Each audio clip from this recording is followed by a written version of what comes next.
Hey everybody, O-Bone here. This is my first time video film review. Uh, it's going to be pretty rough. Please bear with me as we kind of figure out the technical aspects of doing film recordings and film reviews and all that kind of good stuff. Uh, Today we're going to be talking about the film Possession, which is from Andrzej Zulawski, starring Sam Neill. And let me see the actress's name. It's my first time seeing it. Isabelle Adjani, perhaps. I watched this on Shudder at the recommendation of a friend because I really like, psychological horror films, all different types of stuff. And recently, that's kind of what I've been going through is watching some horror, psychological thrillers, and I have my Shudder subscription going. Essentially, this stars Sam Neill as Mark and then Isabelle as Anna, his wife. So we'll kind of do a pretty basic breakdown of the plot and then just kind of my thoughts on it. This is going to be a shorter review just to kind of, get into the swing of things. I'm hoping to increase the production value of these going forward. But essentially, Sam Neill's character at the beginning of the film finds out that his wife is no longer happy with him and that she has been seeing other people. They go through sort of the beginnings of a divorce. And bear with me as my descriptions of these may not be 100% accurate to what the film is actually saying. This is just my interpretation and what I thought of it. And so essentially, the two of them at the beginning of the film are going through the beginnings of a divorce or a breakup, separation, and Mark is still in love with his wife. He wants things to remain together. He wants things to stay good, if you will. And she is just unhappy. And so the two of them begin to fight at the beginning of the film. And I will say the earlier parts of the film, so it's about 2 hours. And what I really liked about the opening was how human it was, perhaps. Uh, some of the fight scenes between the two of them are very realistic. The acting is very good at the beginning of the film. And I should say it's good throughout the entire film. But uh, essentially, as it goes on, things start to get a little bit crazier. Uh,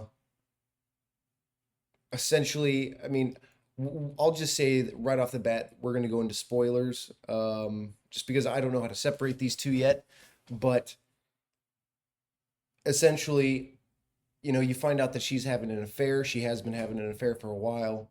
And he is extremely jealous. He wants to keep things together. And there are some scenes where he's really kind of losing his mind. They meet in a cafe, and she essentially says she wants nothing to do with him. And his acting is very, very good. That you kind of understand, he's very possessive, which perhaps ties back into the actual title of the film. And things progress. She continues to come back to the apartment in which he owns. I want to say it's set in Berlin in the 1980s during the height of the Cold War. So obviously you have the themes of separation due to uh, the East and the West in Berlin. There's quite a few shots that show the wall and they show the soldiers almost as if they're watching him. That was just the interpretation that I got. Perhaps they weren't watching him, maniacally, but just sort of kind of keeping an eye out on things uh, from their side of the wall. And these are the Russians of the 1980s, so enemy of the West. And so as the film progresses, um, the two of them are getting into extremely intense fights, and you're following it mostly from Mark's perspective. The two of them have a son, and he's clearly impacted by their separation. But he's young enough that it doesn't appear that he's really, um, you know, he knows something's going on. But he's not showing signs of like an erratic kid or anything like that. So um, it later goes into some very weird and more, if you will, the horror elements of the film or the psychological, uh, psychological thriller aspects that she's seeing this other guy, Heinrich. I don't know the actor's name, but Heinrich is essentially this, very suave German. I think they actually refer to him in as a drug dealer in some of the, uh, so some of the things that I've read about the film. And Mark, Sam Neill's character, goes over to see him. Essentially Heinrich beats the shit out of him, uh, knocks him around, and continues to progress. You start getting into, essentially she starts seeing somebody else. Mark, or I should say Heinrich's character, hasn't seen her. Mark's wondering where she's at. And so he hires private investigators to go look into where she's at, find out where she's living or where she's going. And then the private investigators come to find out where she's living. And the first guy that follows her, you know, sort of tricks her into letting him into the house, acting like he's an inspector. And what he uncovers as the result of this is, the first time that you see it, it's really hard to understand what it is that you're seeing because it's kind of dark, purposefully to kind of obfuscate uh, the monster, if you will. But there's this bloody sort of demonic entity that you kind of see in her apartment in a very, very dark, darkly lit part of the room. And so when he sees this, he's freaked out. And then um, let's see, Anna's character proceeds to murder him, to make sure that nothing gets seen, uh, to sort of keep it hidden and protected, if you will. And it continues on where things continue to escalate. Another one of the investigators goes and finds where she's living. Same thing happens to him. She murders him to protect this creature. Um, and then full on spoilers. Mark eventually gets to the point where he goes and he looks at the apartment after, I should say Heinrich goes there first. So he calls her other lover and tells him where she's living, and he goes and investigates because he misses her. And so he goes into the apartment, sees the same thing. This bloody demonic monster, whatever it is, laying in the bed. And some of the cool things about the film are, the technical stuff in it. I want to say I saw somewhere that the creature designer of the film was also the guy who created the creatures from Aliens and maybe Close Encounters of the Third Kind. Um, you might want to correct me if I'm wrong on those ones. Um, I'll do some more research on this perhaps at a later date, maybe have a follow up discussion video, um, where I'd actually like to talk with people about the film. But essentially, he goes, same thing happens to him, that, you know, essentially she stabs him. Things continue to progress. Mark meets up with him, Sam Neill's character, at a bar. He proceeds to murder Heinrich.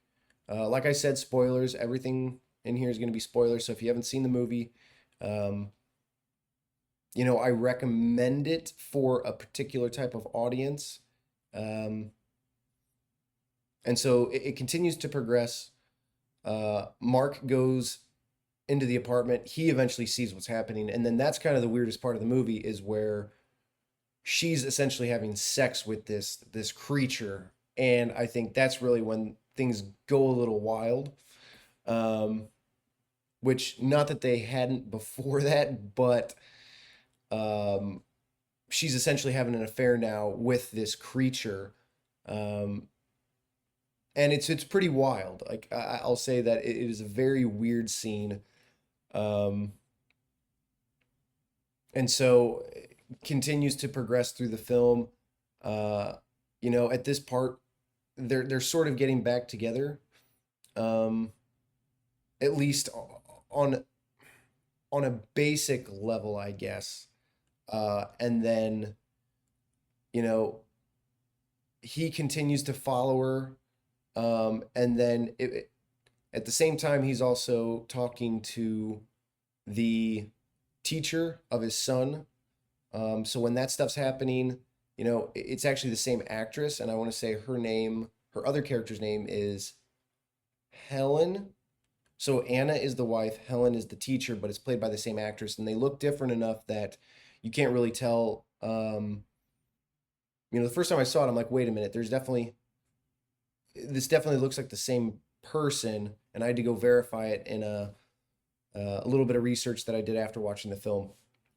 But things progress continuously, and then the final scene of the film is the two of them uh, in this stairwell. At this point, both of them have murdered people. They're both being chased by the police, and there's sort of this revelation of the creature who eventually develops into what looks like a human being. He is like the perfect version of Sam Neill's character. It's actually a really, really chilling scene.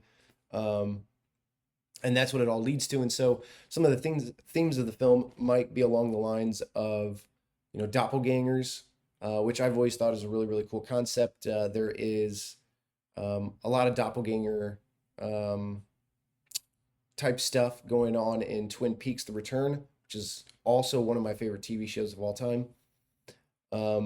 So overall, very weird film. There's a lot going on thematically. Uh, I've seen much that has been said about how the director of the film was going through a divorce, or had just gotten divorced. And so it ties back to his feelings on divorce and fighting in relationships.